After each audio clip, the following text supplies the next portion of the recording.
Good afternoon, everyone. I am Mrs. Sonu, working as an assistant professor in IIMT College, Greater Noida. Today, I am going to discuss the topic hematological disease. First of all, we should understand what is hematological disease. Hematological disease are the disorders which primarily affect the blood and blood forming organs. Now, hematological disease, that is anemia. We have to understand what is anemia, and further we'll discuss about the mainly three types of anemia here. Let's start with the content.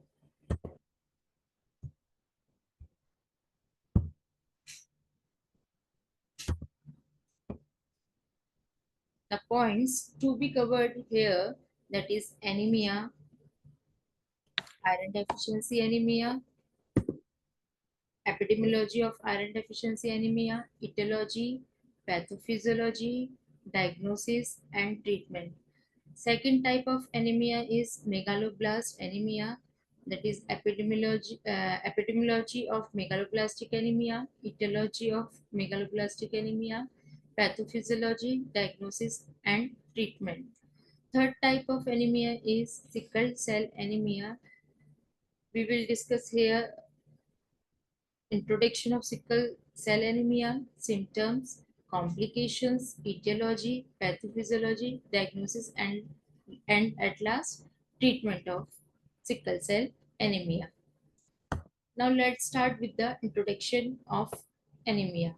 So, what is anemia? Anemia is a condition in which decreased number of healthy red blood cell is seen in the body.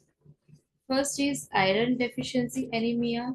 So the iron deficiency anemia is caused by deficiency of iron.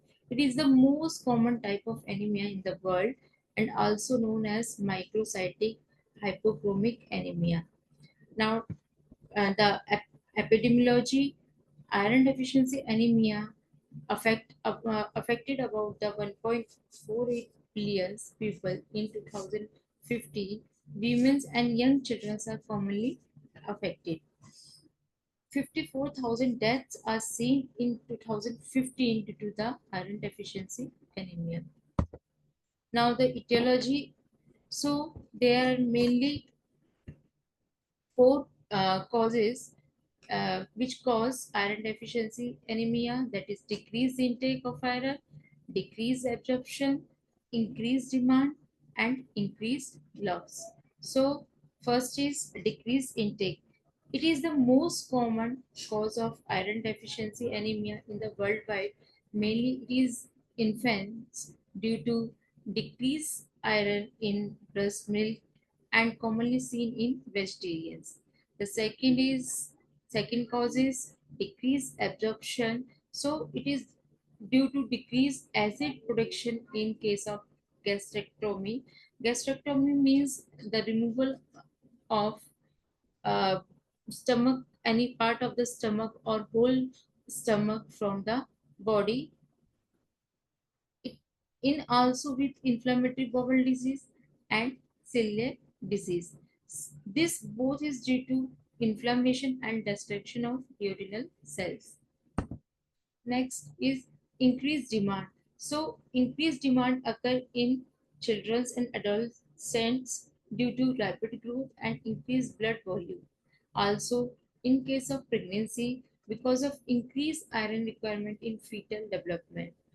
The fourth cause is increased loss. Increased loss is due to chronic slow bleeding in females because of frequent or heavy menstruation bleeding gastric ulcer. In elderly, colon cancer cause bleeding leads to iron deficiency anemia.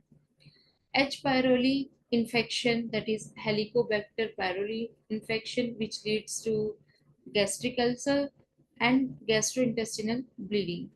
Hookworms. In intestine, hookworms also suck the blood, which leads to the loss of blood.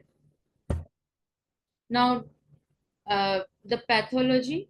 So, anemia can be developed by any of three factors, that is blood loss, increase RBC destruction, decrease RBC production. Now let's discuss about the blood loss. It is a common cause of iron deficiency anemia, which includes heavy menstruation, bleeding in women, gastrointestinal bleeding. Gastrointestinal bleeding is due to peptic ulcer disease, NSAIDs like paracetamol, aspirin, etoricoxibs, inflammatory bowel disease, increase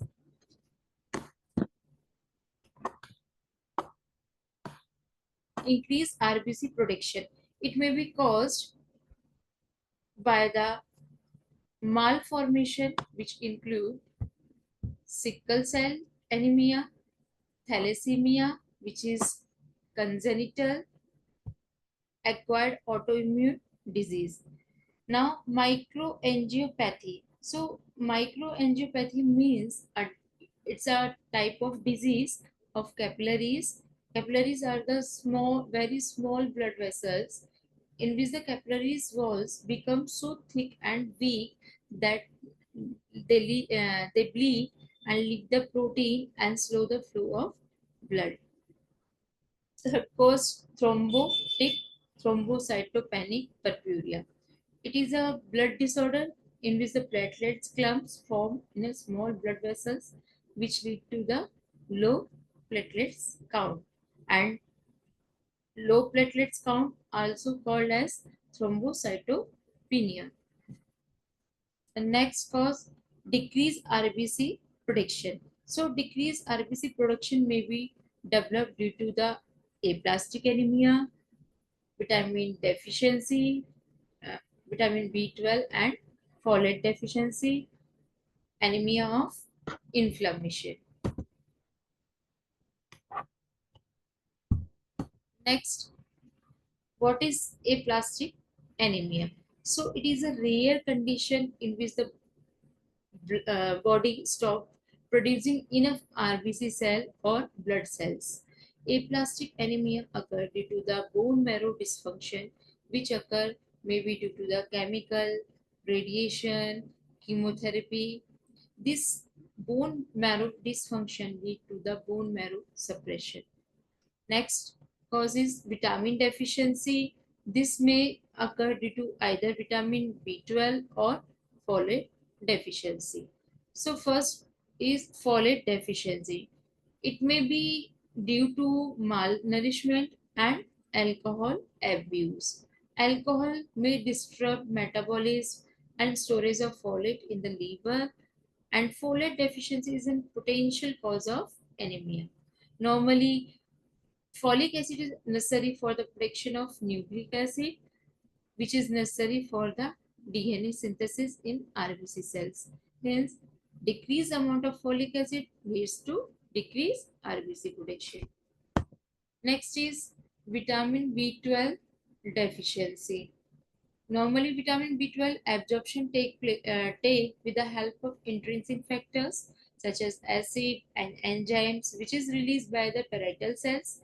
Decreased intrinsic factors is due to autoimmune disease, congenital disease, chronic gastritis, or gastrectomy. This decreased intrinsic factor decrease the absorption of vitamin B12, and vitamin B12 release coenzyme, which is essential for the DNA synthesis for the development of normal RBC production. So this vitamin B12 deficiency leads to decreased RBC production. Next is anemia of inflammation. So inflammation may be due to infection, malignancy, autoimmune disease, burn, or trauma. This inflammation is mediated by cytokines such as interleukin 1st, interleukin 6, TNF, INF. Cytokines release may produce three various diseases. First, bone marrow suppression. Bone marrow suppression leads to decreased RBC production. Second is autolysis of RBC. Autolysis means the breaking or lysis of RBC by the cytokines. Decrease ability of RBC. Cytokines decrease ferritin storage in the spleen, which decrease ability of RBC. Next is diagnosis. So there are parameters parameters which observed in the blood test, that is hemoglobin. uh, in the anemic condition, hemoglobin level decrease. MCV, decrease MCV due to the decreased RBC. Red blood cell distribution breath, RBC seen in different size. Then the treatment. So oral iron supplements to be taken for the treatment of iron deficiency anemia. The drugs are ferrous sulfate, ferrous gluconate, ferrous fumarate. Now, next other type of anemia is megaloblastic anemia. So, megaloblastic anemia is characterized by the red blood cells that are larger than the normal. They are also are not enough of them. It's known as vitamin B12 or folate deficiency anemia or microcytic anemia. Megaloblastic anemia is caused when RBC cells are not produced properly. Megaloblast is a large, abnormally developed RBC due to deficiency of vitamin of folic acid or vitamin B12 in the bone marrow. Megaloblastic anemia is an anemia that results from inhibition of DNA synthesis during the RBC cells production. Megaloblastic anemia is a classification of macrocytic anemia. It is characterized by peripheral blood smear showing hypersegmentic neutrophils and macrocytosis. Now, the epidemiology of megaloblastic anemia. In India, about 46% were megaloblastic anemic patients between 22 and 40 years age group. The study shown that the prevalence of megaloblastic anemia in male patient was 43.51 plus minus 5.6 years, and that of female patient was 41.32 plus minus 6.53 years. Now the etiology. So the main causes are vitamin B12 deficiency. So vitamin B12 deficiency occur due to achlorhydria, deficient intake, deficient intrinsic factor, celiac disease. And folate deficiency occur due to alcohol, deficient intake, increased demand, malabsorption. Now let's discuss about the pathophysiology. So deficiency of vitamin B12 or folic acid lead to inhibition of DNA synthesis during the RBC production. When the DNA synthesis is impaired, the cell cannot progress from growth stage to mitosis stage, which means there is no cell proliferation. This leads to continuous cell growth without division, which present as macrocytosis. Thereby, unbalanced cell proliferation lead to decreased number of red blood cell production in bone marrow. The diagnosis of megaloblastic anemia, the first test is complete blood count. This test provides information on the red blood cell count, white blood cell, and platelets. Second is peripheral blood smear. This involves looking under a microscope to see the size and shape of the RBC. And third type of test, reticulocyte count. This blood test check for immature RBC cells in the bone marrow. Now the treatment, the healthcare professional typically recommended taking supplements if a vitamin deficiency is causing megaloblastic anemia. For the adult, doctors recommend a daily oral dose of 1000 microgram trusted source of vitamin B12 to correct the deficiency. They may recommend 1 milligram oral dose of folate daily to correct the folate deficiency. Now, the third type of anemia is sickle cell anemia. So, sickle cell anemia is a group of disease in which the RBC cells are damaged and change shape. It is a disorder which is inherited from a person parents. It results in abnormality in the oxygen carrying protein, that is hemoglobin, found in RBC cell. This lead to rigid sickle like shaped cell. Now, the symptoms of sickle cell anemia is attacks of pain, anemia, swelling in hands and feet, stomach, and the complications of sickle cell anemia are stroke, high blood pressure, skin ulcers, gallstone, blindness, acute chest syndrome. Etiology or causes are genetic cause. The main cause of sickle cell anemia is genetic inheritance. It occurs when a normal person inherits two abnormal copies of beta globulin gene that make hemoglobin. Normally, humans have hemoglobin A, hemoglobin A2, hemoglobin F in the hemoglobin. So, hemoglobin A, which consists of two alpha chain and two beta chain. In sickle cell anemia, both beta chain subunit are replaced with hemoglobin S in the hemoglobin. Now, the pathophysiology of sickle cell anemia. Normally, RBC are quite elastic and are biconcave disc shape, which allows the cell to pass through the capillaries. In sickle cell anemia, inheritance or replacement of beta chain with hemoglobin S that lower oxygen tension or oxygen carrying capacity in the blood, and this promote red blood cell sickling. Sickling damages the cell membrane and decrease the cell elasticity. Deformity of RBC cell or sickling of the cell lead to the hemolysis of cell. The lifespan of healthy RBC is 90 to 120 days, and lifespan of sickle cell is 10 to 20 days. Now the diagnosis. The sickle cell diagnosed by the sickle solubility test. Second is hemoglobin with sodium dithionide give turbid appearance in the presence of sickle cell. If there is no turbidity or turbid appearance, it means absence of sickle cell. Now the treatment of sickle cell anemia. These are the medicines or the drugs which are used to treat the sickle cell anemia. First is hydroxyurea. Droxia and Hydria are the brand name.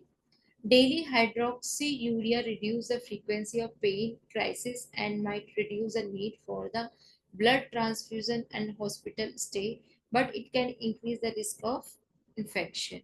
Second drug is L-glutamine oral powder. It helps in reducing the frequency of pain crisis. Third drug is prizanlizumab. This medicine given by injection and can help reduce the frequency of pain crisis in adult and in children older than 16 years. Some side effects of this drug are nausea, joint pain, back pain, and fever. Fourth drug is voxelotor. This medicine used to treat the sickle cell disease in adult and in children older than 12 years. Uh, this drug is taken orally, and this medicine can lower the risk of anemia and improve the blood flow throughout the body. And last is pain relieving medicines. So, our healthcare professionals might prescribe narcotic drugs to help relieve pain during the sickle cell pain crisis. So that's all about the anemia, types of anemia diseases. Thank you, and thank you everyone.